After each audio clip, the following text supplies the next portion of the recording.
नमस्कार। आज काफ़ी दिनों बाद मैं आपके सामने एक बार फिर अपराध की एक और घटना लेकर उपस्थित हुआ हूँ। मैं आज एलएलबी के 5th सेमेस्टर का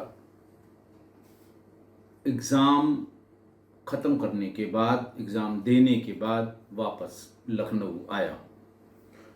इस बीच में किस्सा गोई परिवार के लिए एक अच्छी खबर ये है कि 15 को, यानी 15 जनवरी, जिस दिन मकर संक्रांति थी, जिस दिन खिचड़ी थी, उस दिन मेरी किताब का लोकार्पण राजकमल प्रकाशन ने कराया था। अंतर्राष्ट्रीय बौद्ध शोध संस्थान गोमती नगर लखनऊ में बड़ा कार्यक्रम कराया था, जिसमें राजकमल प्रकाशन की तमाम पुस्तकें वहाँ डिस्प्ले पर लगी थी। राजकमल प्रकाशन की कई किताबों का लोकार्पण भी हुआ और मैंने आपको बताया था किताब जिस रूप में आई वो देखने में अच्छी लग रही है, बढ़िया लग रही है। ये है किताब, इतनी मोटाई है, करीब 300 पेज की ये किताब है। किताब की कुछ प्रतियां उस समय जिस दिन लोकार्पण हुआ था तब आई थी, लेकिन तब मैं प्रयागराज में था, वहाँ से आपके लिए ये बात बता पाने में असमर्थ था। लिहाजा आज मैं चाहता हूँ कि किस्सा गोई परिवार, उसको ये जानकारी, बहुत बार ये हो चुका कि साहब कब आ रही है किताब आपकी, कब आ रही है, कब आ रही है। मैं भी बताते बताते फिर मुझे शर्म सी आने लगी थी, क्योंकि प्रकाशक उनका सब अक्टूबर में आ जाएगी, फिर नवंबर में आ जाएगी। जो लोग लेखन की दुनिया में हैं वो जानते हैं कि प्रकाशक का कितना बड़ा रोल होता है। फाइनली 15 जनवरी के लिए उन्होंने कहा था, 15 जनवरी को वो यहाँ आ गई। एक बात और मैं स्पष्ट कर दूं, क्योंकि जिस दिन इसके लोकार्पण के पोस्टर हमने कम्युनिटी पे डाले थे, उस दिन लोगों ने पूछा कि क्या ये ऑपरेशन बजूका का हिंदी ट्रांसलेशन है। तो मैं उनको स्पष्ट कर दूं, ये बिल्कुल हिंदी ट्रांसलेशन नहीं है। ऑपरेशन बजूका को भाई राकेश गोस्वामी ने इंग्लिश में,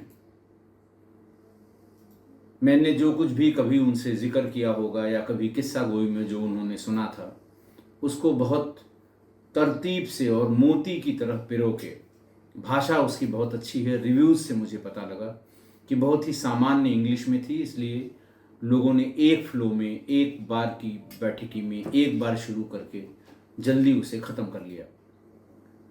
ये पुस्तक मैंने बहुत लंबा समय लगा के लिखी है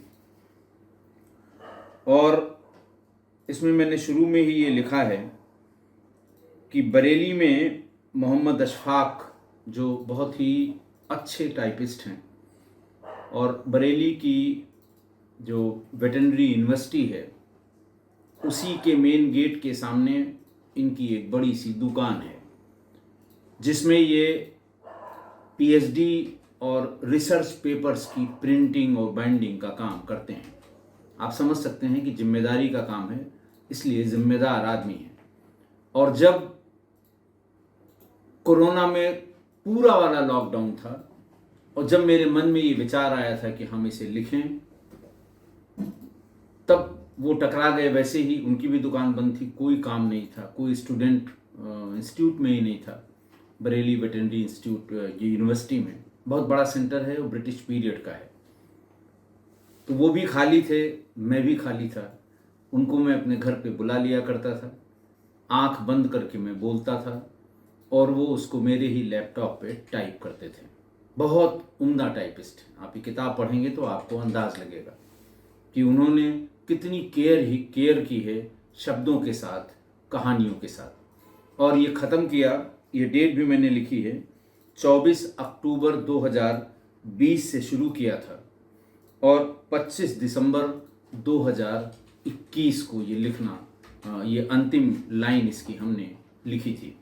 तो ये उसका ट्रांसलेशन बिल्कुल नहीं है और ये बहुत सी चीज़ें इसमें जो इन्वेस्टिगेशन के दरमियान मेरी जानकारी में आई थी, या उस समय जब हम लोग पीछा कर रहे थे तब हमारी जानकारी में आई थी, या हम लोगों ने टेलीफोन पे जो कन्वर्सेशन सुनी थी उस समय जानकारी में आई थी, या उसके साथ के गैंग के 3 ही लोग तो मारे गए हैं, उसके साथ के कुछ लोग जो आज तक हम लोगों के संपर्क में हैं, उनसे ये जानकारी प्राप्त करके ये पुस्तक आपके सामने में ले आया हूँ। बेसिकली ये 90 के दशक के राजनीति के अपराधीकरण या अपराध के राजनीतिकरण, उसमें उत्तर प्रदेश के परिप्रेक्ष्य में जो श्री प्रकाश शुक्ला का उदय हुआ और समाप्त हुआ, क्योंकि 5 ही साल उसका पूरा कैरियर था। ऐसा अपराधी, ऐसा दुर्दांत अपराधी न इससे पहले हुआ था न इसके बाद अब तक मेरे जीवन काल में हुआ है।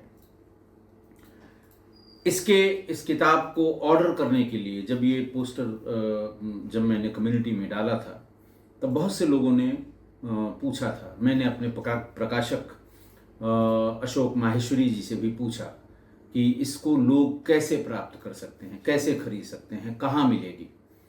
तो उन्होंने कहा साहब अभी अमेज़न से का जो फॉर्मेट है उस पर हम काम कर रहे हैं, अभी उसमें 1 सप्ताह लगेंगे, लेकिन अगर किसी को ख़रीदना हो तो वो मेरी साइट पर, मेरी वेबसाइट राजकमल प्रकाशन की है, उस पे जाके ऑर्डर कर दे, मैं तत्काल उसे उपलब्ध करा दूंगा। उनकी वेबसाइट भी ठीक वैसी, चूँकि बहुत बड़े प्रकाशक हैं, बहुत बड़ी संख्या में वो किताबों का प्रकाशन करते हैं, तो मैंने उनसे मांग कर राजकमल प्रकाशन का वो लिंक भी आज मैंने भेजा है, कम्युनिटी में भेज रहा हूँ। अगर आप चाहते हैं कि आपको किताब आप तक मिल जाए, अमेज़न पर आने से पहले आप चाहते हैं तो वहाँ से मिल जाएगी। बाकी उन्होंने बुधवार बृहस्पतिवार तक का समय लिया है कि तब तक शायद अमेज़न से उनके जो कॉन्ट्रैक्ट्स हैं, जो साइन होने होते हैं, जो प्रोसेस है वो प्रोसेस पूरी हो जाएगी, तब वो अमेज़न पर उपलब्ध होगी। तो ये मैं धन्यवाद करता हूँ हृदय से अपने किस्सा गोई परिवार का। ये सब शुरुआत ही किस्सा गोई से हुई, चाहे ऑपरेशन बजूका हो, चाहे वर्चस्व हो। एक किताब और जो इसको हमारे ऑपरेशन बजूका जो किस्सा गोई के वीडियोस को देख के कुछ हमारे सुधी श्रोताओं ने उसको लिखा है, उसका ट्रांसक्रिप्ट लिखा है। करीब 500 एपिसोड्स के ट्रांसक्रिप्ट लिखे गए हैं। प्रकाशक ने ये बताया है कि इसमें 12 किताबें 250 से 300 पेज की वो तैयार हो जाएंगी, जिसमें वो अपराधवार अलग अलग, किडनैपिंग का अलग, ऑर्गेनाइज क्राइम का अलग, टेररिज्म का अलग, ये सब अलग अलग करके वो, लेकिन सीरीज़ वो किस्सा गोई की ही रहेगी। नाम उसका शायद वो बदलें, वो कह रहे थे कि साहब हम देख लेंगे, कॉपीराइट तो किसी नाम में नहीं है। खाकी नामा मेरी समझ में आ रहा था, या फिर सबसे अच्छा है किस्सा गोई वॉल्यूम 1, वॉल्यूम 2, वॉल्यूम 3। अभी कुछ लोग आज ही ये टिप्पणी करने लगेंगे कि कहानी आपकी वो 8:00 पे शुरू हुई। तो प्रभु हम आपके परिवार का ही हिस्सा हैं।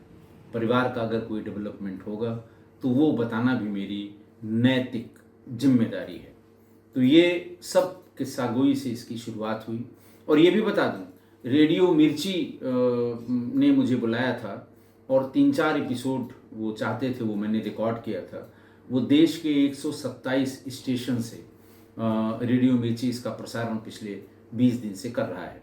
और कल फिर आज उनकी टीम ऑफिस में मेरे आई थी और कल फिर वो ये चाहते हैं कि उन्होंने 7-8 एपिसोड्स निकाल के रखे हैं कि आप इसे हमारे यहाँ रिकॉर्ड करवा दें ताकि आगे की सीरीज़ हम शुरू कर सकें। ये सब आपकी देन है। आप न होते, आप न जुड़ते, आप न सुनते, आप न इतना प्यार करते, आप इतना ध्यान न देते, आप मेरी गलतियों को दरकिनार न करते, तो शायद ये संभव नहीं था। एक बार फिर से किस्सा गोई परिवार के सभी सुधी श्रोताओं को, सभी सब्सक्राइबर्स को, जो नहीं भी सब्सक्राइबर हैं उनको भी हृदय से धन्यवाद। आज की जो अपराध की घटना है वो बड़ी फेमस घटना है। इस बीच में 8-10 दिन जब मैं प्रयागराज में था एग्ज़ाम के सिलसिले में, तो मैंने सोशल मीडिया पर इस अपराध के बारे में बहुत देखा। दिव्या पाहूजा हत्याकांड है गुरुग्राम का। बात ये हुई 3 जनवरी 2024 की। 3 जनवरी 2024 को सवेरे सवेरे नैना पाहूजा नाम की एक महिला सेक्टर 14 थाने पर पहुंची और उसने ये बताया कि उसकी बड़ी बहन दिव्या पाहूजा जो मॉडल है, कल दोपहर 2 बजे मेरी लास्ट बात हुई थी, जब उसने कहा था कि वो 6 बजे तक घर आ जाएगी। न्यू ईयर के सिलसिले में वो दोस्तों के साथ बाहर गई थी। तो जब वो 6-7 बजे तक नहीं लौटी तो हम लोग परेशान हुए। उसका फ़ोन स्विच ऑफ आ रहा था। 10 जगह हम लोगों ने बात की, उसके दोस्तों से बात की, कुछ पता नहीं लगा। हम लोग तब से ढूंढ रहे हैं अपने मोहल्ले के आसपास, उसके जो और दोस्तों का कभी जिक्र करती थी उनसे, और तमाम शंकाएं हम लोगों के मन में हैं। बहरहाल एकदम सवेरे सवेरे पुलिस ने उसकी गुमशुदगी लिख ली। उसका मोबाइल नंबर तुरंत ले लिया। मोबाइल नंबर को पुलिस ने एनालाइज किया तो ये पता लगा कि 2 तारीख को वो लास्ट 4 या 5 बजे तक उसका मोबाइल ऑन था, उसके बाद स्विच ऑफ हो गया। यही नहीं, 30 तारीख, 1 तारीख और 2 तारीख को उसकी लोकेशन बहुत जगह बदलती रही। साथ साथ में चलने वाले नंबर जो उसको मिले वो 4-5 लोगों के नंबर थे। एक एक करके पुलिस ने उसको वेरीफाई करना शुरू किया। उनमें से फ़ोन बंद होने के ठीक पहले जिस व्यक्ति का ये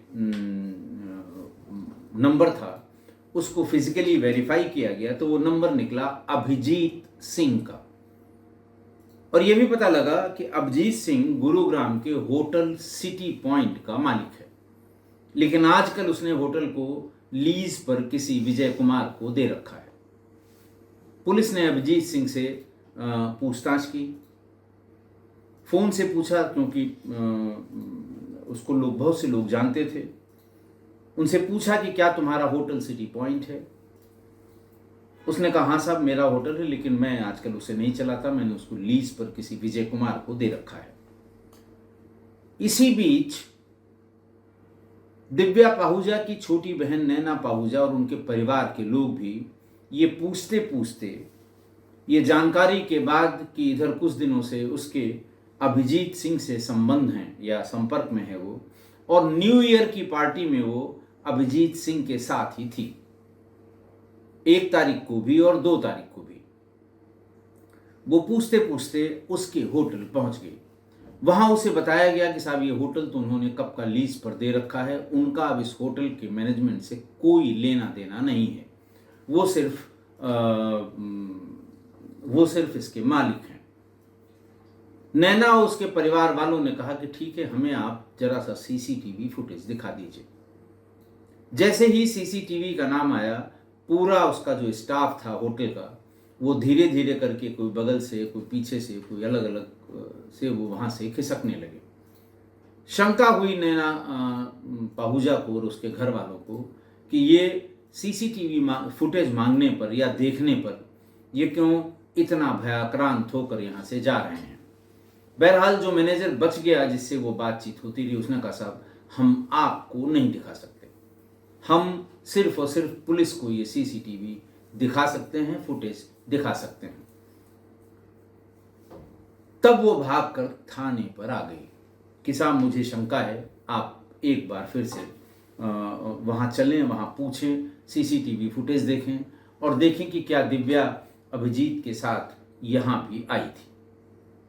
पुलिस गई, पुलिस ने सीसीटीवी कैमरे की रिकॉर्डिंग देखनी शुरू की और ये देख लिया कि करीब शाम को 4:00 सुबह, वो तड़के सुबह 2 तारीख को 4:00 18 मिनट पर दिव्या पाहूजा, अभिजीत और एक व्यक्ति सेक्टर 14 के होटल सिटी पॉइंट होटल पहुंचे सुबह 4:18 पर। और पूरे दिन न तो दिव्या कमरे के बाहर रूम नंबर 111 में रुके, वो सारी ट्रेल हुई जब सीसीटीवी कैमरे की फुटेज, तो वो आए सुबह 4:18 पर। फिर उसके बाद रूम नंबर 111 यानी 111 में वो दोनों बल्कि तीनों लोग चले गए। पूरा दिन वहाँ से नहीं निकले, पूरी शाम हो गई वहाँ से नहीं निकले। और 2 जनवरी की रात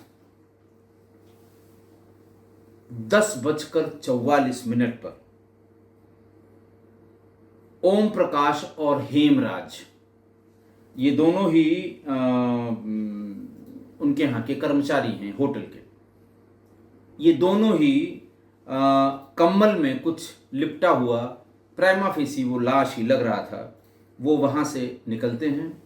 अभिजीत सिंह की BMW कार में पीछे उस कंबल में लिपटे हुए उस जो देखने में शव लग रहा था, लाश लग रही थी, डेड बॉडी लग रही थी, उसको डिग्गी में रखते हैं और दोनों वहाँ से निकल जाते हैं। पुलिस ने फौरन ओम प्रकाश और हेमराज को गिरफ्तार किया। जब देखा, उसकी बहन भी देख रही थी, पूरा परिवार देख रहा था, ये तय हो गया कि तड़के 4:18 पे अभिजीत की BMW कार से उतर कर वो होटल के रूम नंबर 111 में दाखिल हुई। साथ में अभिजीत था, एक व्यक्ति और था। और उसके बाद रात में 10:44 पे उसको लपेट कर BMW पर ले जाया गया और वहाँ से इसे दोनों लोग लेके गए। कहाँ गए ये पता नहीं। अभिजीत भी फरार हो गया, मोबाइल स्विच ऑफ कर दिया।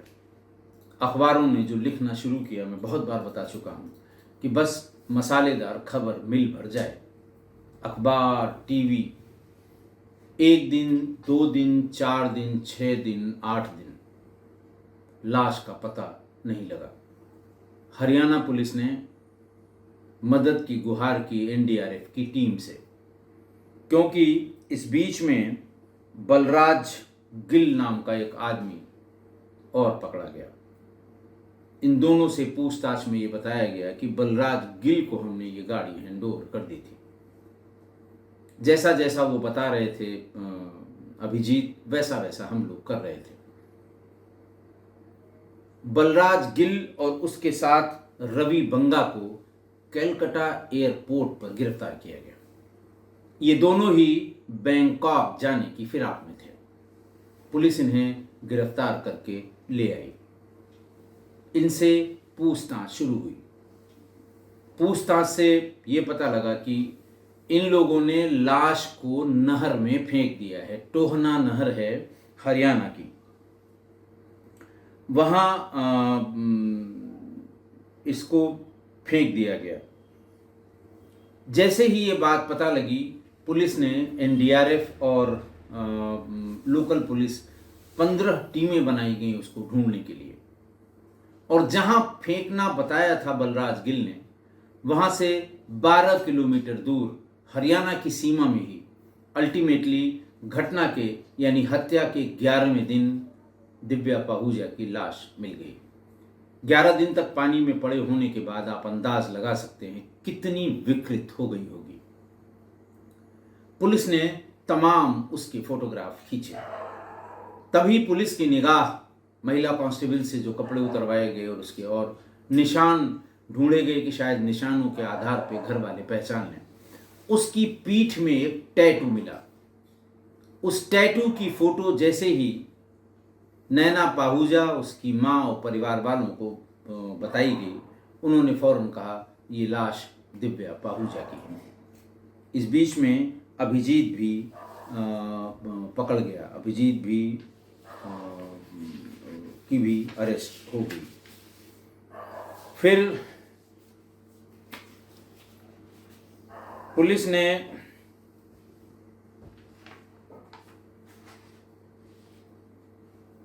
बाकी लोग जो इसमें शामिल थे उनको गिरफ्तार किया। अभिजीत सिंह इसका मुख्य आरोपी था। ओम प्रकाश, मेधा, बलराज गिल और रवि बंगा ये सब गिरफ्तार हो गए। किसी न किसी जैसे रवि बंगा और मेघराज, तो रवि बंगा और बलराज ये लाश का डिस्पोजल करने बीच में जहाँ इनको गाड़ी मिली वहाँ से लेकर गए। ओम प्रकाश और हेमराज वो होटल के कमरे से निकालकर BMW में उसको रखने में शामिल रहे। दिव्या पाहुजा मारी ही जा चुकी थी और अभिजीत उसकी मौजूदगी वहीं पे थी जो सीसीटीवी फुटेज से साबित हो गई। पुलिस ने जब ये पूछा कि आखिरकार ये बवाल क्या है, ये क्यों ऐसा किया तुमने, तब जो बात पूरी छन कर आई वो ये आई कि दिव्या पाहुजा ये रहने वाली थी गुरुग्राम के बलदेव नगर की। उम्र इसकी थी 27 साल। फिर इसकी हिस्ट्री ढूंढी गई तो अभिजीत ने ही बताया कि साहब ये हुआ ये था कि जब ये 19-20 साल की थी तब इसने मॉडलिंग में धमाकेदार एंट्री की। मॉडलिंग ट्राई करने के लिए ये मुंबई भी आने जाने लगी, लेकिन बहुत ज़्यादा महत्वाकांक्षा इसके मन में थी। उस समय के सबसे खूंखार अपराधी जिस पर हरियाणा पुलिस ने 1.5 लाख रुपए का इनाम रखा था, दीपक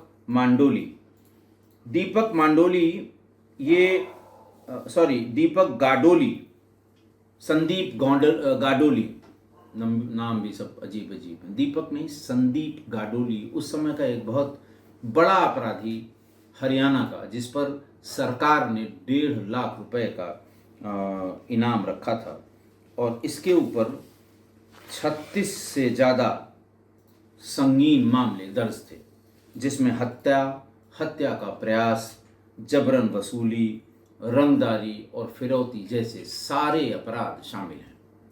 इसने वहाँ पुलिस की नाक में दम कर दिया। NCR की कुछ घटनाएं, गुरुग्राम की कुछ घटनाएं और अपराध दर अपराध पुलिस न तो इस तक पहुँच पाई और न इसका कुछ बिगाड़ पाई। इसी बीच में 2016 में मुंबई के एक होटल में हरियाणा पुलिस ने दीपक गाडोली का एनकाउंटर कर दिया। सॉरी, बार बार मैं दीपक कहता हूँ, संदीप गाडोली का होटल के कमरे के भीतर एनकाउंटर कर दिया। कई गोलियां मारी, वो मर गया। और एनकाउंटर के समय दिव्या पाहुजा कमरे में मौजूद थी। उम्र 20 साल, मॉडलिंग करने वाली लड़की, हरियाणा की लड़की, मुंबई के एक होटल में जिसके साथ थी, उसका हरियाणा की ही पुलिस ने एनकाउंटर कर दिया। फिर संदीप गाडोली के परिजन पहुंचे वहां पर। उन्होंने भी अपनी तहकीकात की और ये कहा कि साहब ये फेक एनकाउंटर है। पुलिस तो FIR में लिखती थी कि साहब मुखबिर से, हमेशा हर एनकाउंटर में आप देख लीजिए, किसी एनकाउंटर में लीगल लोग सब जानते होंगे, अगर बाहर हुआ है तो नहर की पुलिया के पास बाईं ओर मुड़ते समय बदमाश फायर करता है, फिर पुलिस फायर करती है, जो चला रहा है मारा जाता है, जो पीछे बैठा था वो लेकर वो भाग जाता है, या फिर जो पीछे रहता है वो मारा जाता है, आगे वाला मोटरसाइकिल लेकर फरार हो जाता है। ये तहरीर की थीम होती है। किसी भी तहरीर, पुलिया के मोड़ पे ही मारा जाएगा वो। ठीक ऐसे ही जब inside the room, inside the house, inside the locality, जब कभी भी कोई मारा जाता है तो उसमें ये लिखा रहता है, उसमें ये लिखा जाता है FIR में कि साहब फलां फलां फलां जो इन अपराधों में वांछित है, जिन पर जो नोटिफिकेशन संख्या इसके अनुसार इतने लाख या इतने हजार का इनाम है। मुखबिर से सूचना मिली कि वो फलाने के घर आया हुआ है या मुखबिर को से सूचना मिली कि वो आने वाला है। हम लोग वहाँ पर घात लगाकर बैठे थे। इसी बीच में वो आया। उसने पुलिस पर जान लेने की नीयत से फायर किया। गोली कभी कभी पुलिस वालों के कान के बगल से निकलती है कि साहब हमारे कान के बगल से निकली, हमारे बाल छूती हुई निकली, और फिर हमने अपना सेल्फ डिफेंस में अपनी जान बचाने के लिए हमने फायर किया तो फलां को गोली लग गई। और फिर नज़दीक जाकर देखा तो वो मर चुका था। या आजकल एक नया ट्रेंड चल रहा है, एनएचआरसी को सेटिस्फाई करने के लिए गोली लगने के फौरन बाद हम अस्पताल लेकर पहुंचे ताकि इसकी जान बचाई जा सके, लेकिन डॉक्टरों ने उसे ब्रॉड डेड यानी मृत घोषित कर दिया। ये एक ऐसी चीज़ है जो ज़माने से होती आ रही है और शायद आगे भी होती आएगी। इसके मेरिट्स और डीमेरिट्स में मैं बिल्कुल नहीं जाऊंगा, बहुत बार बता चुका हूँ सही है कि गलत है, ये क्यों सही है क्यों गलत है, आपने ये कहा तो ये कैसे हुआ, इस तरह की बातों इन पचड़ों में मैं बिल्कुल नहीं पढ़ूंगा, क्योंकि इस तरह की बातें बहुत बार, चूँकि मैं भी एसटीएफ और एटीएस में रहा, बहुत बार आँखों के सामने से गुजरी हैं।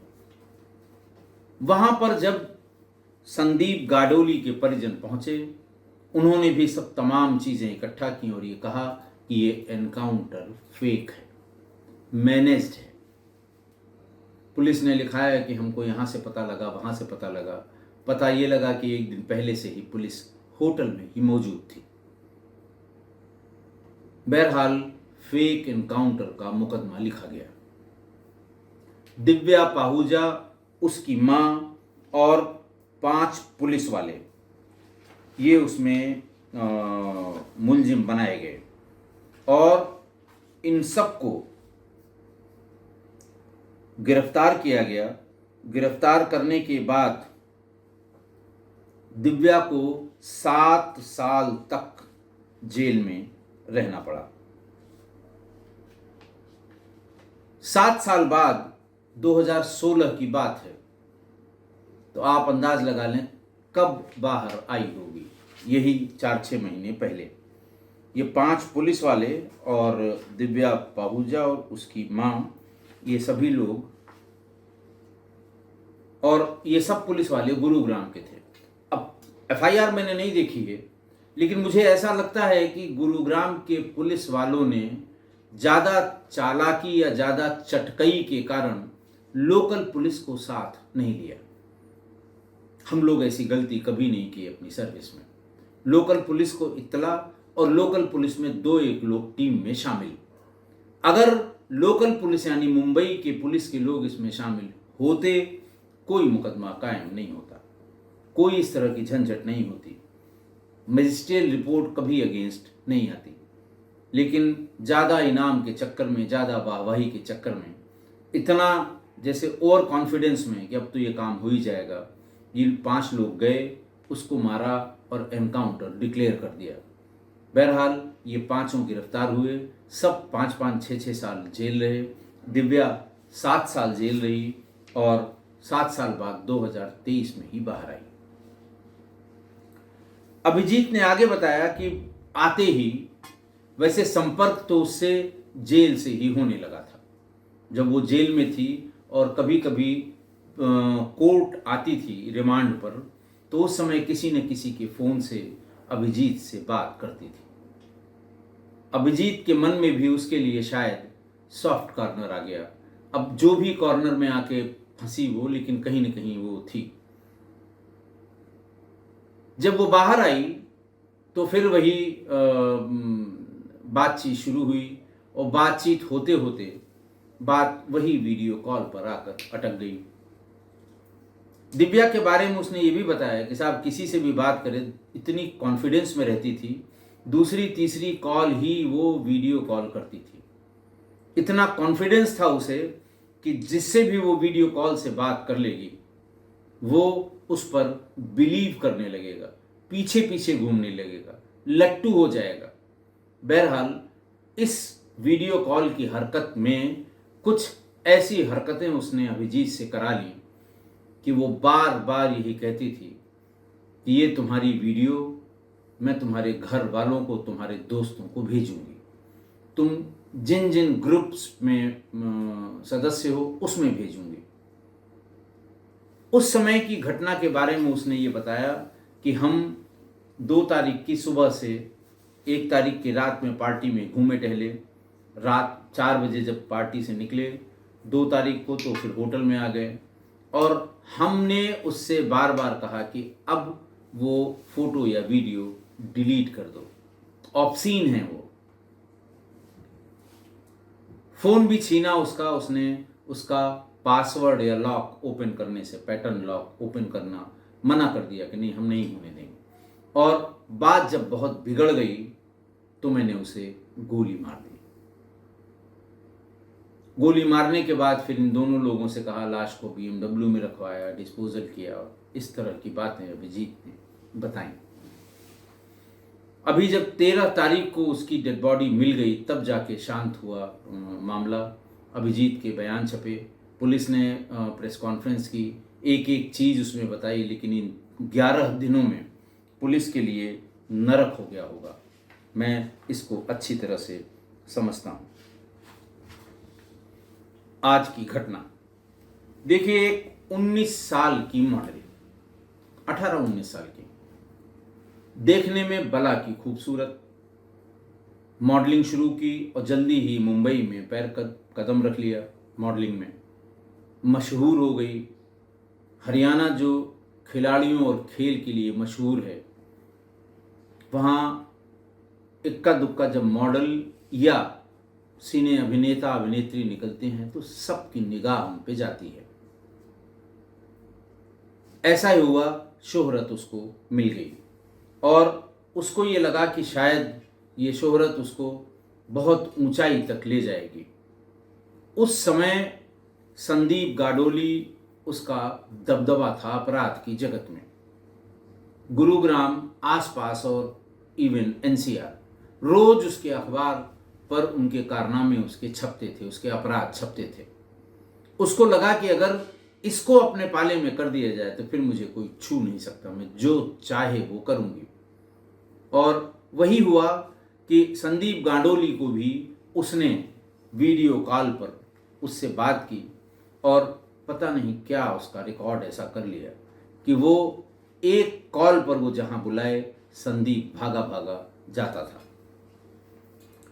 फिर बातचीत में एक दिन संदीप ने ये बताया कि उस पर हरियाणा पुलिस ने 1.5 लाख का इनाम रखा है। दिव्या पाहुजा को लगा कि ये तो बड़ा इंपॉर्टेंट आदमी है, बहुत कम लोगों के इनाम इससे ज़्यादा हैं हरियाणा में, पुलिस वाले भी सब जानते होंगे। इंटरनेट से नंबर निकालने शुरू किए कि कौन लोग इसको ढूंढ रहे हैं, कौन अधिकारी है जो इसको ढूंढने में लगाया गया है। अखबारों की कटिंग और बाकी सब चीज़ों से उसने अंदाज लगा लिया। और फिर वही एक पुलिस अधिकारी जिसका नाम बार बार आ रहा था कि इनकी टीम को लगाया गया है, उससे भी इसने बातचीत शुरू की तो जैसा अभिजीत ने बताया कि पहली दूसरी कॉल में ही ये वीडियो कॉल पर आ जाती थी, तो पुलिस अधिकारी को भी फट से वीडियो कॉल पे आ गई है। तो पहले उन्होंने उसको पता किया, नेट पे देखा तो हाँ मॉडल है, वही है जिसने वीडियो कॉल से बात की है, मॉडलिंग करती है। और ये भी देखा कि ये जो है नाम और शोहरत में आगे हो रही है। तो फिर उनके मन में लड्डू फूटने लगे, उन महाशय के मन में लड्डू फूटने लगे। इसके पहले कि उसकी कॉल आए, ये खुद ही वीडियो कॉल करने लगे। और फिर वीडियो कॉल के बाद क्या क्या डिमांड्स होती हैं आप जानते हैं। चालाक थी दिव्या पाहुजा, उसने कहा ये बताओ कि संदीप गाडोली को जानते? अरे बोले कौन नहीं जानता, उस पे साले पे 1.5 लाख का इनाम है, और आज मिल जाए तो मेरी तो किस्मत चमक जाएगी, भाग्य मेरा बदल जाएगा। तो उसने कहा कितना इनाम? उनका 1.5 लाख रुपए इनाम है, पुलिस अधिकारी ने बताया। मैं अधिकारी का नाम क्यों नहीं बता रहा हूं, ये भी बता दूंगा अभी। 1.5 लाख का इनाम है। उसने कहा नोटिफिकेशन इसका भेजो, क्योंकि बहुत से अपराधियों के बारे में इस तरह की गलत सूचना या अफवाह हवा में रहती है कि इस पे 5 लाख के नाम, इस पे 10 लाख। बहरहाल उस पुलिस अधिकारी ने फौरन 1.5 लाख की इनाम वाला गवर्नमेंट का नोटिफिकेशन उसको भेज दिया। फिर बातचीत के दरमियान ये हुआ कि अगर कोई ये मदद कर दे और मारा जाए तो पैसा किसको मिलेगा। पुलिस अधिकारी ने कहा कि जो मदद करेगा उसको मिलेगा। इस बीच में उस पुलिस अधिकारी ने भी इसके बारे में पता करना शुरू किया, तो तब तक ये हल्ला उड़ गया था कि ये गर्लफ्रेंड है संदीप गाडोली की। थोड़ा बहुत कानों कान खबर होने लगी थी, धुएं उठने लगे थे, अफवाह फैलने लगी थी। उसको लगा कि अरे ये तो बिल्कुल लॉटरी मेरे हाथ लग गई। उसने फिर साफ साफ बात करनी शुरू की कि तुम उसको जानती हो, क्या पुलिस की मदद कर पाओगे। बस यही वो चाहती थी दिव्या पाहूजा। तय तोड़ शुरू हुआ। किसको इनाम मिलेगा, कितना इनाम मिलेगा, कितना पैसा मिलेगा, जिनके घर वालों को इसने मारा है वो कितना पैसा देंगे, कितने बड़े लोग हैं, क्या क्या उनके पास प्रॉपर्टी है। सारी तिकड़म लगाने के बाद बात 50 लाख पर तय हुई। इसने कहा बहुत आसान काम है, पैसा दीजिए, श्योर शॉर्ट काम होगा। उसी होटल में उन पुलिस वालों को बुलवा के रुकवा लिया। उसी में मुंबई से फोन करके संदीप गाडोली को बुलाया। वो भागा भागा आ गया। कमरे के भीतर जब वो पहुंचा, कपड़े उतारे, पिस्टल को गद्दे के नीचे रखा। बस इसी बीच में फड़ से पुलिस भीतर आ गई, दरवाजा धक्का दे के तोड़ के। और बस दिव्या थी ही सामने, तड़ातड़ गोलियां मारी। संदीप गाडोली वहीं ढेर हो गया।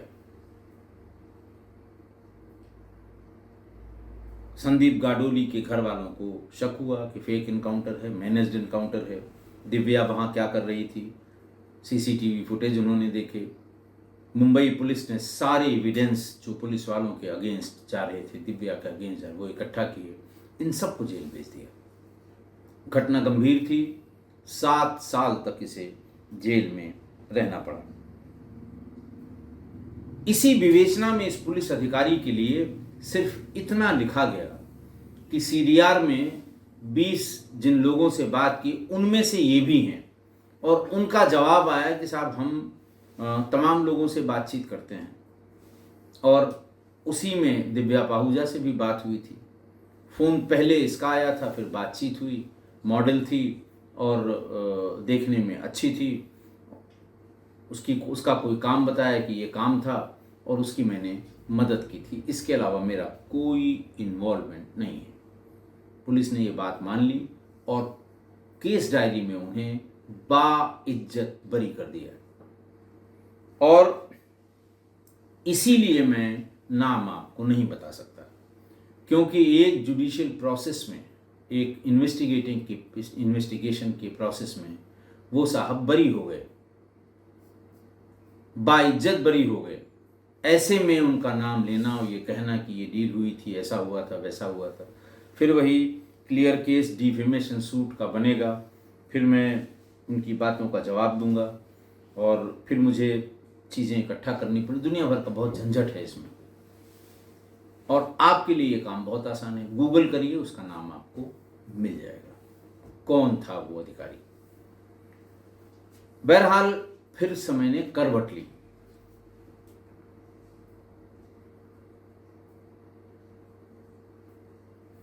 और इनको फिर पैसों की ज़रूरत पड़ी। जेल से लौटने के बाद फिर वही शुरू हुआ, कौन मुर्गा मिले, बात करनी शुरू की। लेकिन 7 साल अलमारी में बंद सोने चांदी के अच्छे गहनों की भी चमक उतर जाती है। सोने की तो और चमक उतर जाती है। और वही हुआ, ज़्यादा लोग नहीं फंस पाए उस वीडियो कॉल में। लोगों की भी नज़र बहुत पारखी है, लेकिन अभिजीत सिंह फंस गए। कुछ चीज़ें ऐसी उसने रिकॉर्ड कर ली या फोटोग्राफ कर ली कि फिर उसी पर वो ब्लैकमेल करने लगी और मुंह मांगा पैसा मांगती थी, वो देता था। उसका ये कहना है कि इससे आज ही जाकर मैंने उसको गोली मार दी। देखिए, अभी विवेचना हो रही है, इसलिए मैं कोई चीज़ बहुत डेफिनेटिव नहीं कह सकता। विवेचना चल रही है, पुलिस जरूर दूध का दूध पानी का पानी करेगी, लेकिन मेरी जानकारी जो लोकल सोर्सेस से है वो ये है कि जब ये परेशान हो गया तो किसी के माध्यम से इसने भी संदीप गाडोली के परिवार से संपर्क किया कि दिव्या ने तुम्हारे संदीप गाडोली को मरवाया था, बताओ उसका क्या हिसाब किताब होगा। हमारे लिए यह काम बहुत आसान है। कहा यही जाता है, विवेचना में भगवान जाने क्या आएगा क्या नहीं आएगा, मैं नहीं कह सकता, लेकिन अफवाहन ये बात मार्केट में है कि उनसे संपर्क किया और अभिजीत ने जितना भी पैसा अब तक इस पे दिया था 2-4 महीने में, उन सब का ब्याज व्याज जोड़ के और उतने पैसे में डील तय की और बुलाकर उसे होटल में गोली मार दी। और ठीक उसी तरह जैसा 2016 में मुंबई के होटल में हुआ था। लोकल अखबारों में यह भी छपा है कि वो गडोली के परिवार का कोई आदमी भी उस समय आसपास कहीं मौजूद था जब इसे गोली मारी गई। लेकिन ये सब बातें विवेचना की हैं, विवेचना में ही ये बात साफ हो पाएगी कि ऐसा हुआ था कि नहीं हुआ था। देखिए, आज की घटना में दिव्या पाहूजा पीड़िता है, इसलिए उसके बारे में मैं एक शब्द नहीं कहूँगा। इतना सिर्फ कहूँगा जो रिकॉर्ड्स में है कि वो बहुत वो अपराधी थी और घोर आपराधिक मानसिकता की लड़की थी। दिमाग और शरीर दोनों से वो अपराधी थी। लेकिन इससे ज़्यादा कहना ठीक नहीं, क्योंकि आज के वाकये में वो पीड़िता की श्रेणी में है। इसलिए आप समझदार हैं, आप खुद ही समझ सकते हैं कि उस पर क्या क्या टिप्पणियाँ हुई होंगी। मेरा कहना उचित नहीं है। तो आज की घटना का जो सार है वो 2 मुहावरे हैं। एक, जैसे को तैसा, दूसरा, जैसी करनी वैसी भरनी। इसलिए जब आप कुछ करते हैं, इसके लिए मानसिक रूप से तैयार हो जाइए कि आपको वैसा ही भरना भी पड़ेगा। आशा है आप मेरी इस बात से सहमत होंगे। आज के लिए इतना ही। बहुत बहुत धन्यवाद।